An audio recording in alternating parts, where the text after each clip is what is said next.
या व्हिडिओमध्ये आपण बोर्ड मासचे गणित जे असतात म्हणजेच पदावली कशी सॉल्व करायची ते बघणार आहोत।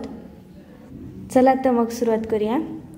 आता हे जे आहे ते पहिलं गणित आहे आपल्याकडे 3.1/2 प्लस 2.1/4 मायनस 1.1/4 प्लस 5 हे जे पदावली आहे ती आपल्याला आता सॉल्व करायची आहे।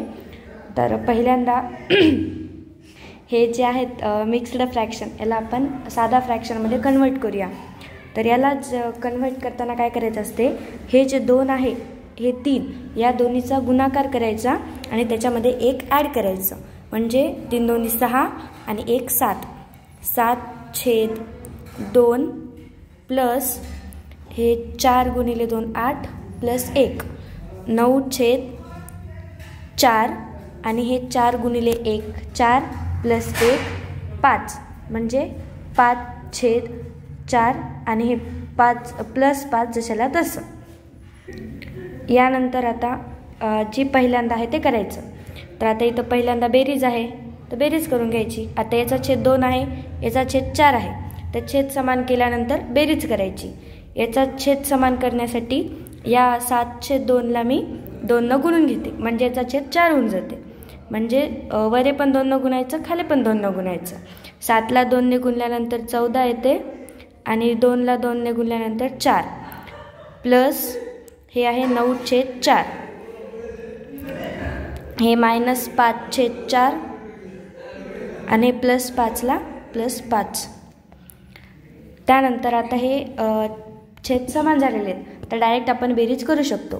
तर 14 + 9 होतात 23 23/4 मायनस 5/4 प्लस 5। आता काय म्हणतात वजाबाकी आहे, जे आता बोर्ड मासमध्ये पहिल्यांदा भागाकार, नंतर गुणाकार, नंतर बेरीज, वजाबाकी हे असे करायचे असतात। आता या याच्यामध्ये वजाबाकी आणि बेरीज आहे, तर जे पहिल्यांदा आहे ते पहिल्यांदा करायचं। तर 23मधून 5 काढल्यानंतर 18 उरतात। 18 - 4 प्लस 5 18/4 प्लस 5। तर 18/4 प्लस 5 याची बेरीज करताना काय करायचं असते, याच्या छेदामध्ये काही नाही म्हणजे 1 असते। तर आपण डायरेक्ट काय करतो, आपण डायरेक्ट या 4 आणि 5चा गुणाकार करतो, म्हणजे 18 + 20/4 म्हणजे या छेदाने या अंशाला आणि याच्या खाली काही नसते म्हणजे 1 असते, तर याला पूर्ण या अपूर्णांकाला गुणून घेतो। तर चला शॉर्ट फॉर्ममध्ये डायरेक्ट आपण काय करत असतो, या 4ला 5 गुणायचं आणि मग हे 4 पूर्ण याच्या छेदात येऊन जाते। तर 18 + 20/4 याचं याला सॉल्व केल्यानंतर येते 8 38/4। तर आता याला संक्षिप्त रूप देता येते का ते बघायचं। तर 38/4ला आपण पहिल्यांदा 2 ने भागूया, भागिले 2 ज्या संख्येने वर भागलं त्याच संख्येने खाली भागायचं। तर मग 38ला 2 ने भागल्यानंतर आन्सर येते 19 आणि 4ला 2 ने भागल्यानंतर उत्तर येते 2। तर मग या पदावलीचं आन्सर येते 19/2।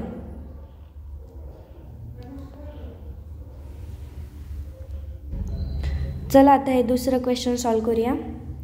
आता याच्यामध्ये 6.1/3 आणि 2.1/6 हे 2 मिक्स्ड फ्रॅक्शन आहेत। तर आधी याला फ्रॅक्शनमध्ये कन्वर्ट करून घ्यायचं। तर पहिल्यांदा 4 प्लस, आता मी तुम्हाला सांगितलं होतं की याला कन्वर्ट करताना 6 आणि 3चा गुणाकार करायचा प्लस 1 करायचं। 6 × 3 18 18मध्ये 1 ॲड केल्यानंतर येते 19/3 मायनस या 2चा गुणाकार येते 12 आणि 12मध्ये 1 ॲड करायचं म्हणजे 13/6। आता याच्यामध्ये इथं बेरीज आहे आणि इथं वजाबाकी आहे, तर पहिल्यांदा आपण बेरीज करून घेऊया। याची बेरीज करताना या 3 या 4ला गुणायचं म्हणजे 12 + 19/3 आणि बाकी जे आपण ज्याचं करायलो ते लिहायचं, बाकी जशाला तसं 13/6। मग आता 12 आणि 19ची बेरीज करून घ्यायची। 9 आणि 2 11, 11ला 1, हातच्याला 1, 1 आणि 2 आणि 3, 31/3 मायनस 13/6. तर आता हे वजाबाकी करायची आहे आणि वजाबाकी करताना छेद समान लागते. तर या 3ला जेव्हा आपण 2 गुणतो तेव्हा 6 होऊन जाते. तर मग या पूर्ण आपण अपूर्णांकाला 2 गुणून घेऊया. तर या पूर्ण अपूर्णांकाला 2 गुणून घेऊया. 31ला 2 गुणल्यानंतर येते 65 आणि 3ला 2 गुणल्यानंतर येते 6 मायनस हे जशाला तसं 13/6. आता 62 मायनस 13 केले तर आता याच्यामध्ये 62 मायनस 13/6 म्हणजे या दोन्हीचा जे छेद समान आहे ते आपण एकदाच लिहिला आणि त्यानंतर आता आपण पुढचं करणार आहोत. त्याचा आन्सर येते 59/6. तर आता याला बघायचं छोटं करता येते का. तर याला 3ने भाग जाते तर आपण याला पण 3ने याचा आन्सर येते 49/6. तर आता याला छोटं करता येते का बघायचं. 2ची कसोटी 6ला लागू होते पण 49ला लागू होत नाही. तर त्यामुळं आता पुढची बघायची. 3ची 9 आणि 4 13, 13ला भाग जात नाही. तर मग आता हे जे आहे 49/6 हे आहे आपलं फायनल आन्सर आहे. तर आपण आता क्वेश्चन नंबर 3 सॉल्व करणार आहोत. याचं हे एक्झाम्पल आहे 7.1/2 + 3 - 2. तर जे पहिल्यांदा आहे ते पहिल्यांदा करायचं. तर आता आपण याचे अपूर्णांक करून घ्यायचं. 7 2 14 + 1 15/2 + 3 - 2. आता 15/2 + 3 याची बेरीज करून घ्यायची. तर 15 + 6/2 - 2. 15 + 6 केले तर इथे 21/2 - 2. याची वजाबाकी करताना या 2 आणि या 2चा गुणाकार म्हणजे 21 - 4/2. 21 - 4 17/2. तर या 17/2ला छोटं करता येत नाही तर त्यामुळे हे आपलं आहे फायनल आन्सर. Example number 4. याच्यामध्ये आता हे जे पूर्णांकयुक्त अपूर्णांक आहे त्याला पहिल्यांदा अपूर्णांक करायचं. तर 8 त्रिक 24 आणि 1 25/3 मायनस 3 त्रिक 9 आणि 1 10/3 + 5. तर आता या दोघांचे छेद समान आहेत तर वजाबाकी करायला सोपं जाते. तर 25 - 10 केले तर आन्सर येते 15 आणि 3 + 5.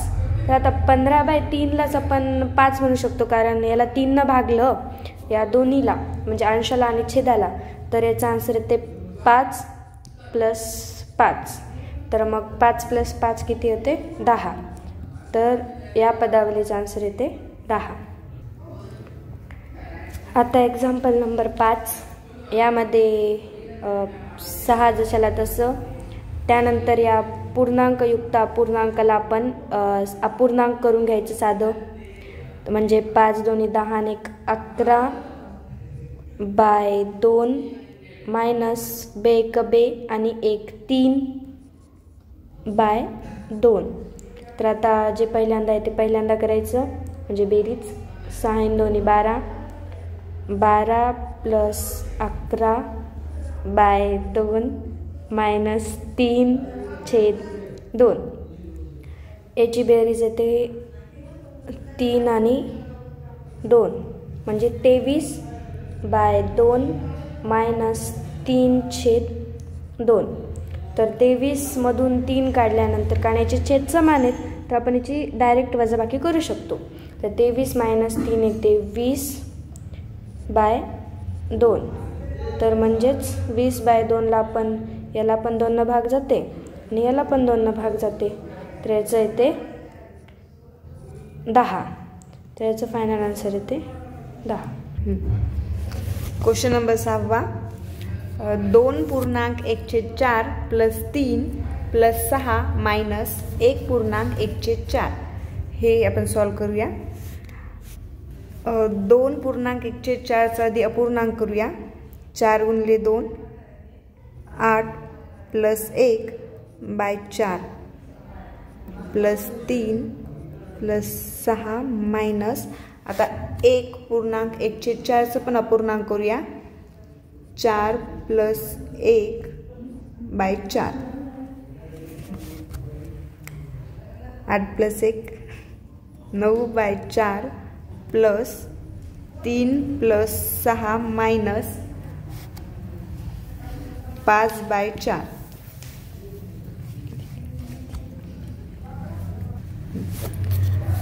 9/4 प्लस 3 प्लस 6 मायनस 5/4 हे तयार झाले। आता आपण जे म्हणजे स्टार्टिंगला आहे ते सॉल्व करून घेऊया।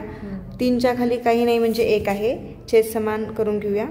9 प्लस 4 गुणिले 3 12 बाय 4 प्लस 6 मायनस 5/4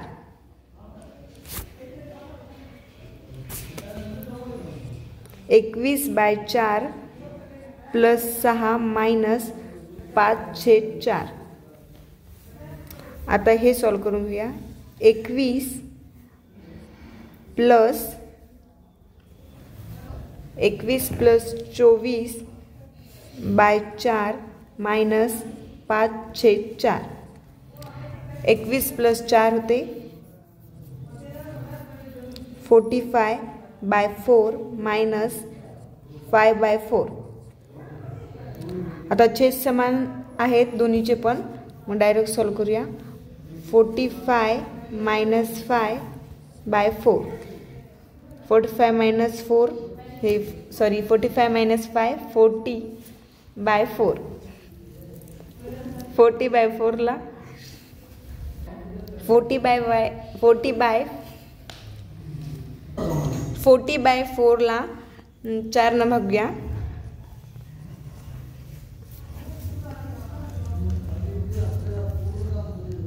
10